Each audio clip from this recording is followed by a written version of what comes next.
नमस्कार बच्चों। आज हम आप सबको पता ही है ना, राजस्थान के अंदर क्लास 10th के अंदर कंप्यूटर की एक बुक संचालित है जिसका नाम है सूचना प्रौद्योगिकी की अवधारणा और जिसका चैप्टर नंबर 1 है MS एक्सेल का परिचय। आज हम इस चैप्टर के जो क्वेश्चन आंसर दे रखे हैं चैप्टर के अंत में उनको क्या करेंगे, हल करेंगे। देखो, हमारा पहला क्वेश्चन है, एक सुविधा यानी फीचर्स जो केवल निर्दिष्ट मापदंड के अनुसार डेटा को कॉलम में प्रदर्शित करता है उसको हम क्या कहते हैं? फॉर्मूला कहते हैं, सॉर्टिंग कहते हैं, फिल्टरिंग कहते हैं या पाइवोट कहते हैं। तो इसको हम क्या कहते हैं? फिल्टरिंग। से आंसर इसका क्या है? सही है। किसी कॉलम में आइटम को कुछ अनुक्रम या क्रम, सीक्वेंस या ऑर्डर में व्यवस्थित करने की प्रक्रिया कहलाती है अरेंजिंग, ऑटोफिल, फिल्टरिंग या सॉर्टिंग। तो ये भी क्या कहलाती है? सॉर्टिंग कहलाती है। से आंसर क्या है? सही है। जब हम एक नया एक्सेल फाइल बनाते हैं तब उसमें डिफॉल्ट रूप से कितनी सीट होती हैं? तो ध्यान रखना, जो एक्सेल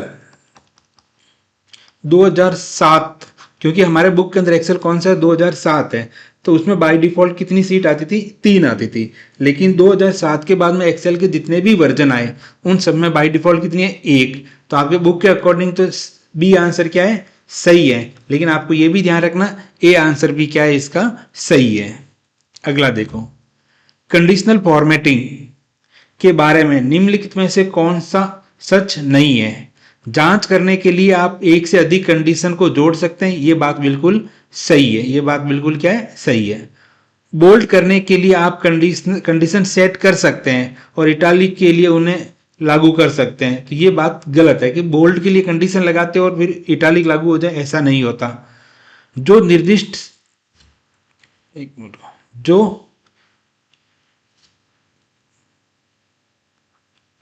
जो निर्दिष्ट शर्तों को पूरा करता है और आप उन पर डिफॉल्ट, उन पर फॉन्ट है, बॉर्डर है, पैटर्न फॉर्मेट लागू कर सकते हैं, तो ये बिल्कुल सही है।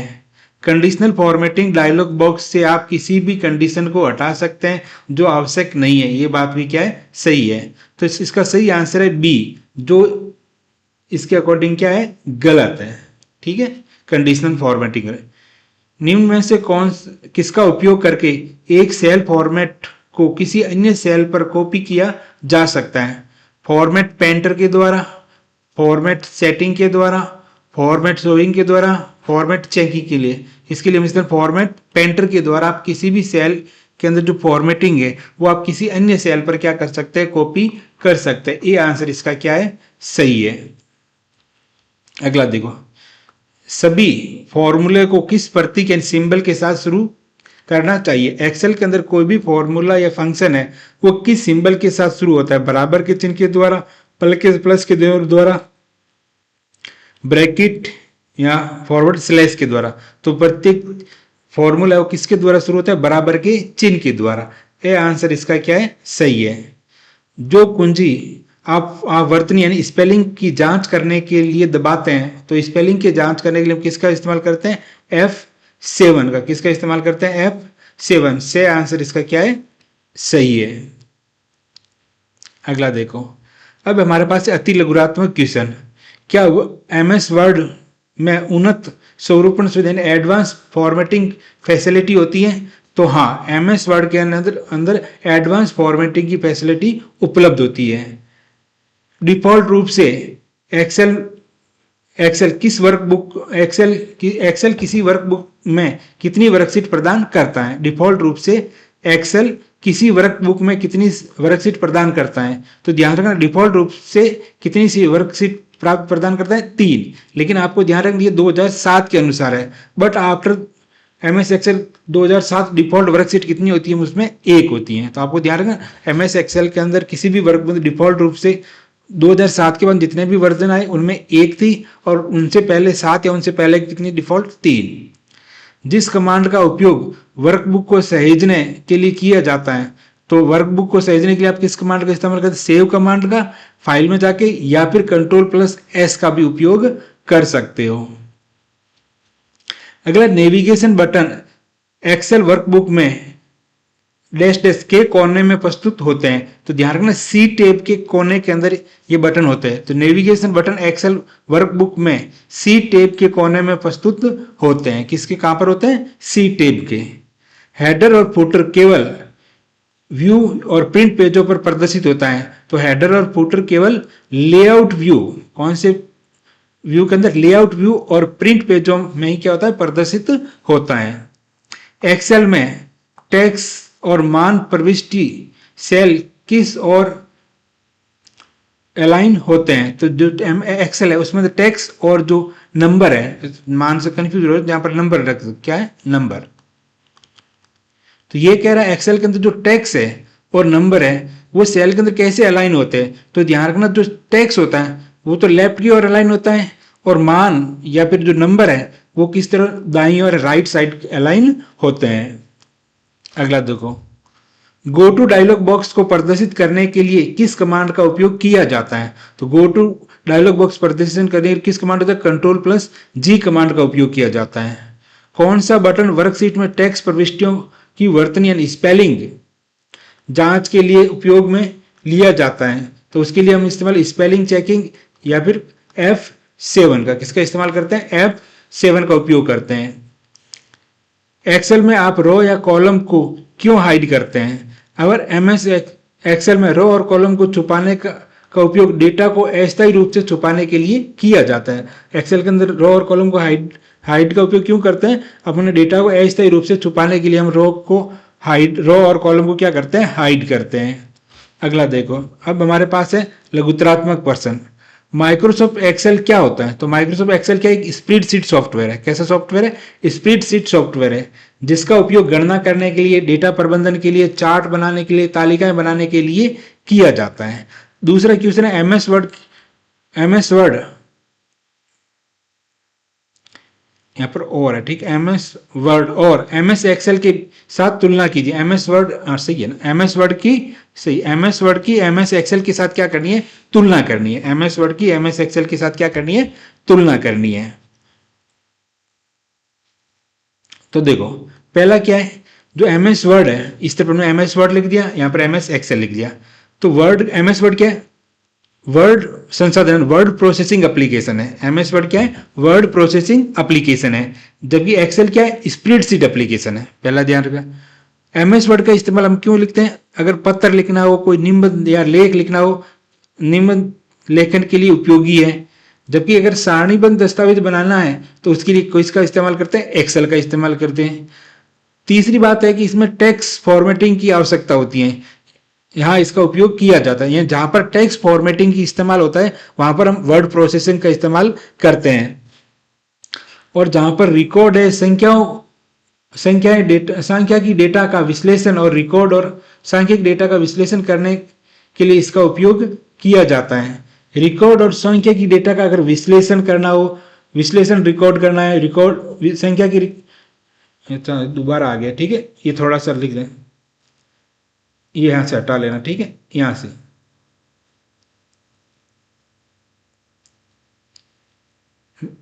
ठीक है, दोबारा आ गया। सारणीबद्ध दस्तावेज उपयोग कर रिकॉर्ड और सांख्यिकी डेटा का विश्लेषण करने के लिए इसका उपयोग किया जाता है। अगला है एक्सेल तालिका को हम वर्ड दस्तावेज के अंदर क्या कर सकते, सम्मिलित कर सकते हैं, लेकिन वर्ड दस्तावेज को एक्सेल फाइल के अंदर शामिल नहीं कर सकते। दूसरी बात ये ध्यान रखना, इसमें फॉर्मेटिंग उन्नत स्वरूप प्रदान है फॉर्मेटिंग का, जिसमें इसमें उन्नत स्वरूपण नहीं है, फॉर्मेटिंग का सुविधा उपलब्ध नहीं है। इसमें आप कस्टम समीकरण और सूत्र नहीं लिख सकते, किसके अंदर? एमएस वर्ड के अंदर। लेकिन एक्सेल के अंदर कस्टमाइज समीकरण और सूत्र को आसानी से लिखा जा सकता है। अगला देखो, वर्कबुक और वर्कशीट को परिभाषित कीजिए। वर्कबुक, जब आप एक्सेल को प्रारंभ करते हैं और स्वचालित रूप से एक नई और रिक्त वर्कबुक क्या हो जाती है, शुरू हो जाती है, और एक साधारण एक्सेल फाइल को वर्कबुक कहा जाता है। एक साधारण एक्सेल फाइल है उसको हम क्या कहते हैं, वर्कबुक कहते हैं, जो कि अलग अलग चीजें, जैसे उसके अंदर वर्कशीट होती है, चार्ट शीट होती है, और कई छोटे छोटे प्रोग्राम इसमें शामिल किए जाते हैं। जबकि वर्क शीट क्या होती है, पंक्तियों और स्तंभों से बनी शीट जिसमें हम डेटा दर्ज करते हैं, उसको हम क्या कहते हैं, वर्कशीट कहते हैं। ठीक है, एक्सेल में लेबलिंग से आप क्या समझते हैं? तो एक्सेल में लेबल टेक्स्ट डेटा का टेक्स्ट डेटा को कहते हैं। एक्सेल के अंदर जो टेक्स्ट डेटा होता है उसको हम क्या कहते हैं, लेबल कर देते हैं, जिसका उपयोग पहचान या शीर्षक देने के लिए किया जाता है। जैसे कॉलम और रो को शीर्षक, अक्षर और संख्याओं को लेबल कहा जाता है। जैसे 1 नंबर रो है, 2 3, जैसे रो है, जैसे ये टेबल है, एक्सेल सीट है, ठीक है। जैसे आडी लाइन है, इसको हम क्या कहते हैं, रो, और खड़ी लाइन क्या है, कॉलम। कॉलम को हम किसके द्वारा, ABCD अल्फाबेट, इसको 1 2 3। तो ध्यान रखना ये क्या है, कॉलम का लेबल, और ये क्या है, रो का लेबल। उसी प्रकार हमारे पास आपको पता है डिफॉल्ट होता है, एक सीट या 2 3 जितनी भी सीट होते हैं उनका भी बाय डिफॉल्ट नाम क्या लिखा होता है, सीट 1, सीट 2, सीट 3। ये भी क्या है, वर्कशीट का क्या है, लेबल है। अगला देखो, एक्सेल में आप नई सीट कैसे जोड़ सकते हैं। तो एक्सेल में अगर आपको नई सीट जोड़नी है तो नीचे जो सीट टेब है उसके पास में एक प्लस का चिन्ह है, ठीक है, जिसे न्यू सीट बटन पर क्लिक कर सकते हैं, ठीक है। सीट टेब के पास नीचे सीट, जैसे सीट 1, सीट 2, सीट 3, उसके पास में एक प्लस का आइकन होगा, उस पर क्लिक करके आप नई सीट को आसानी से जोड़ सकते हैं। MS एक्सेल में नेविगेशन कुंजियां, कीज क्या होती हैं। तो नेविगेशन कुंजियां या वह कुंजियां होती हैं जिसका उपयोग वर्कशीट में एक सेल से दूसरे सेल तक जाने के लिए किया जाता है, जिसमें अधिकतम एरो की का इस्तेमाल करते हैं, टेब की का इस्तेमाल कर सकते हैं, या एंटर की का क्या कर सकते हैं, इस्तेमाल कर सकते हैं एक्सेल के अंदर नेविगेशन के लिए। अगला देखो, एक्सेल में मर्ज और स्प्लिट को समझाइए। देखो, मर्ज का अर्थ होता है 2 या 2 से अधिक सेल को जोड़कर एक नया सेल, एक बड़ा सेल बनाना।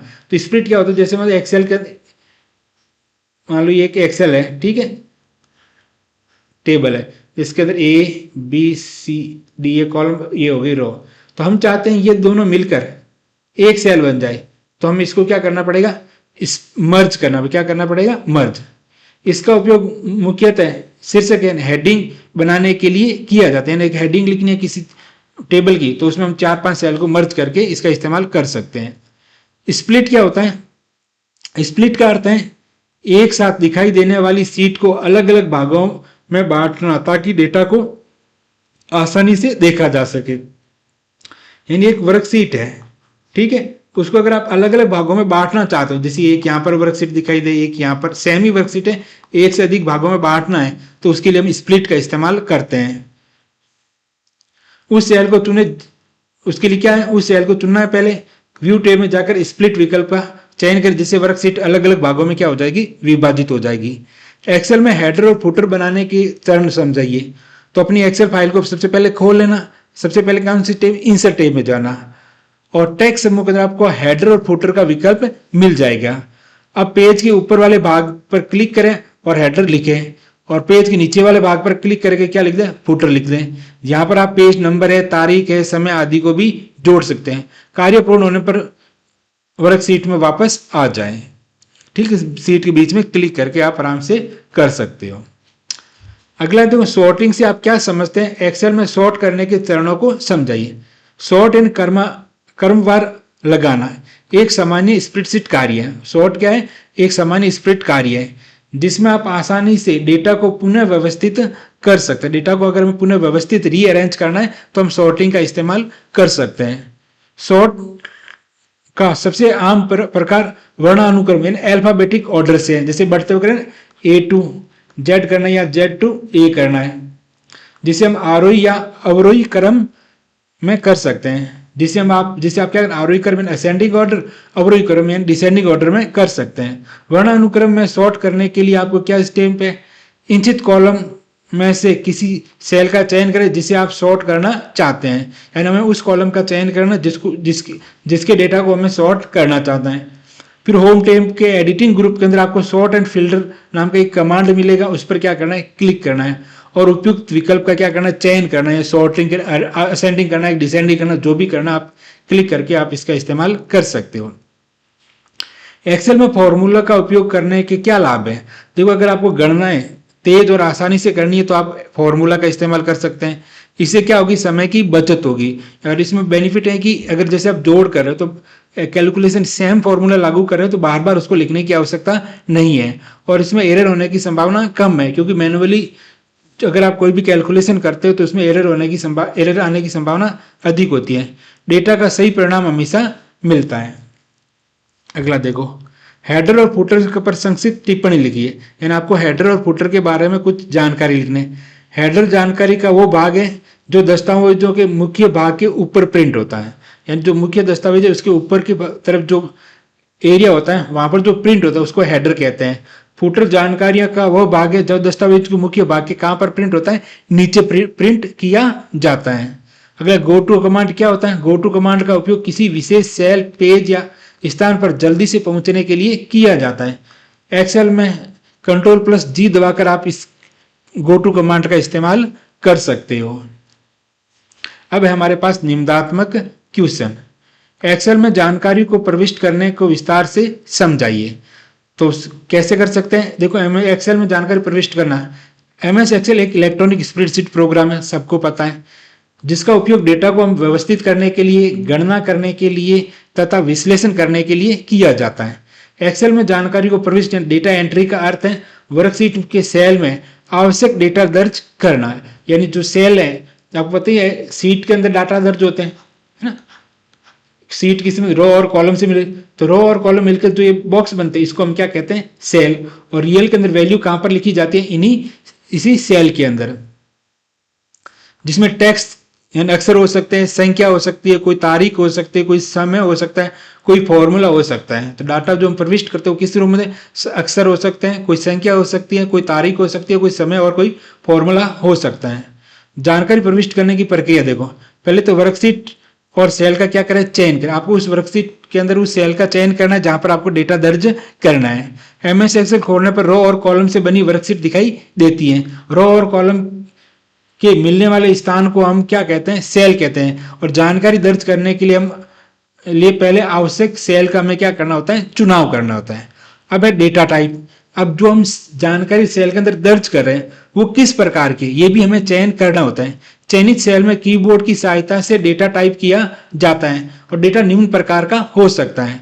अगर आप कोई टेक्स्ट टाइप कर रहे हो, जैसे नाम है, पता है आदि, तो इसको हम टेक्स्ट फॉर्मेट कहते हैं। सेल का डेटा का टाइप क्या होता है? टेक्स्ट।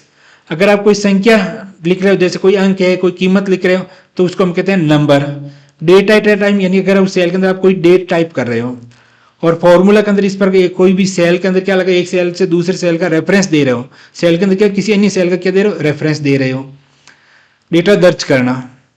डेटा टाइप करने के बाद एंटर दबाने पर डेटा सेल में क्या हो जाते हैं? सुरक्षित होता है। जैसे आपने नंबर, जो टैक्स है, नंबर है, डेट है, फॉर्मूला जो भी आपको लिखना है वो लिख दिया, और जैसे आप एंटर दबाते हो तो डेटा उस सेल के अंदर क्या सुरक्षित हो जाता है और कर्सर क्या चल जाता है? अगले सेल के अंदर चला जाता है। फॉर्मूला बार का उपयोग कर सकते हो डेटा टाइप सेल के अंदर डेटा प्रविष्ट करने। एक्सेल के ऊपर स्थित फॉर्मूला बार से भी हम जानकारी को लिखा जा सकता है। इसमें लंबे डेटा टाइप को आसानी से संपादित यानी एडिटिंग की जा सकती है। यानी एक्सेल आप सीधे सेल में लिख सकते हो या उस सेल पर क्लिक करके जो ऊपर फॉर्मूला बार है वहां पर भी आप जानकारी डायरेक्ट प्रविष्ट करवा सकते हो। डेटा एडिटिंग, यदि आप डेटा दर्ज की जानकारी में कोई त्रुटि हो जाती है तो सेल पर आप डबल क्लिक करके फॉर्मूला बार में जाकर इसमें आसानी से क्या कर सकते हो? सुधार कर सकते हो।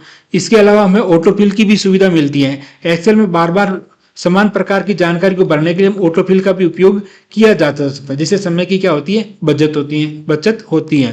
डेटा सेवन, जानकारी प्रविष्ट करने के बाद फाइल को हम सुरक्षित करने के लिए फाइल में जाकर सेव विकल्प का क्या कर सकते हैं? उपयोग कर सकते हैं। दूसरा निम्नलिखित क्वेश्चन है, ट्रैक चेंज क्या होते हैं? वर्कबुक के लिए चेंज ट्रैकिंग लागू करने के चरणों को समझाइए। तो ट्रैक चेंज क्या होता है? जब हम किसी फाइल को बनाकर सेव कर लेते हैं और उसके बाद जो भी हम बदलाव कर रहे हैं उनको अगर आप ट्रैक करना चाहते हो तो आप ट्रैक चेंज का इस्तेमाल कर सकते हो। जो ट्रैक चेंजिंग एक सुविधा है जिसमें वर्कबुक में किए गए बदलाव हैं जो चेंज करते हैं उसको देखा या रिकॉर्ड किया जा सकता है। इसे पता लगाया जा सकता है कि किस यूजर ने कौन सा परिवर्तन किया है। अगर इसको आपको लागू करना है तो आप एक्सेल वर्कबुक को खोलोगे और कौन से टैब के अंदर जाओगे? रिव्यू टैब के अंदर, और ट्रैक चेंजिंग विकल्प पर क्या करना है? क्लिक करना है। हाईलाइट्स चेंजिंग को आप विकल्प को सिलेक्ट करना है। ट्रैक चेंजिंग विद एडिटिंग विकल्प पर क्या करना है? टिक मार्क पर क्लिक करना है और आवश्यक सेटिंग चुने। कब, कौन, कहाँ के बदलाव देखते हैं और ओके पर क्या क्लिक करें। अब वर्कबुक में किए गए सभी बदलाव क्या हो जाएंगे? रिकॉर्ड होने लगेंगे। अब इसके बाद में अगर उस सीट के अंदर आप कुछ भी बदलाव करते हो तो वो वहां पर हाईलाइट होने शुरू हो जाते हैं। अगला देखो, फाइंड और रिप्लेस की सुविधा का क्या उपयोग है? फाइंड और रिप्लेस करने के चरणों को समझाइए। तो फाइंड और रिप्लेस सुविधा का उपयोग किसी दस्तावेज या वर्कशीट में किसी शब्द, संख्या या टेक्स्ट को खोजकर उसकी जगह नया शब्द या टेक्स्ट डालने के लिए किया जाता है। फाइंड और रिप्लेस का इस्तेमाल क्यों किया जाता है? कोई भी शब्द अगर आपको बदलना है तो पहले उसको आपको ढूंढते हो और ढूंढने के पश्चात उसके स्थान पर जो शब्द लिखना है उसके लिए हम किसका इस्तेमाल, कोई नया शब्द लिखना है तो उसके लिए हम किसका इस्तेमाल करते हैं? फाइंड और रिप्लेस सुविधा का इस्तेमाल करते हैं। इसमें समय की क्या होती है? बचत होती है और बार बार एडिट यानी संपादन या एडिट करना क्या होता है? आसान हो जाता है।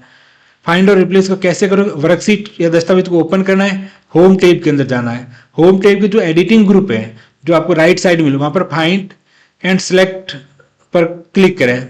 केवल खोजने के लिए आपको फाइंड चुने और बदलाव के लिए रिप्लेस चुने। अगर आपको केवल ढूंढना है तो आप फाइंड पे क्लिक करोगे, लेकिन अगर चाहते हो ढूंढकर आपको बदलाव करना है तो आपको कौन सा विकल्प चुनना है? रिप्लेस का चुनना है। फाइंड व्हाट बॉक्स में खोजा जाने वाला आपको शब्द टाइप करना है और रिप्लेस विद के अंदर बॉक्स के अंदर आपको एक नया शब्द लिखना है। तो फाइंड विद के अंदर वो शब्द लिखना है जिसको ढूंढना है और रिप्लेस के अंदर उसको लिखना है जो ढूंढने के बाद उसकी जगह नया शब्द लिखना है।